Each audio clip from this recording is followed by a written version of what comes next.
Good morning, members of the Senate Natural Resources Committee. Here's the visual demonstration that I had promised you during my oral testimony earlier today.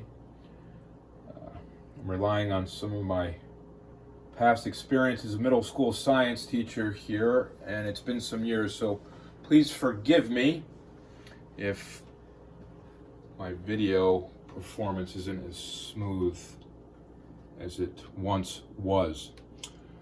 What we have here is a combined system, this one with no new connections, and this one is going to be receiving new connections, and each discharging to their own Chamber of Commerce ready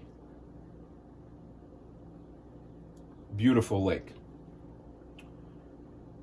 The purpose behind this demonstration is that there's been some question as to whether or not new connections actually create or add pollution to our environment. And so it's my hope that through showing people rather than just telling them, that it will be obvious that every new permit, every new connection is literally a license to pollute.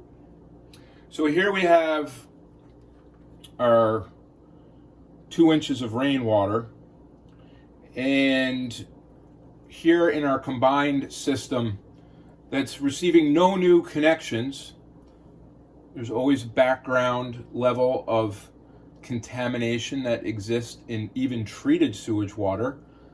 So we could say that the yellow color represents the PFAS, the pharmaceutical byproducts, all of the things that our wastewater treatment plants, even the ones operating well and within their permits, are not removing from the wastewater stream.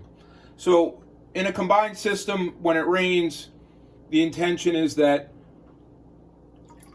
the water just simply gets diverted.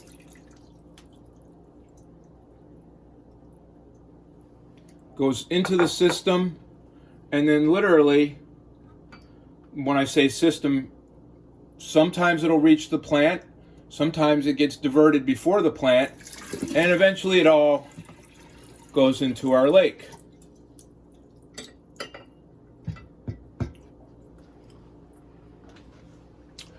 Now over here, treatment plant with the same background level of unregulated or untreated contamination, but it's also being put under the burden and stress of additional sewage connections, even though we know that its capacity under wet weather conditions is insufficient to continue to handle the volume and treat it. And so here's some of the new connections we heard about in Senate Economic Development the other day. And that was a single connection. Here's a multiple connection. And now here comes that rainstorm that we know is going to come. You know, DEC Commissioner explained that the rain is the reason why we have the pollution. I would suggest that the rain isn't the cause of the pollution. It's our sewage and the new sewage connections.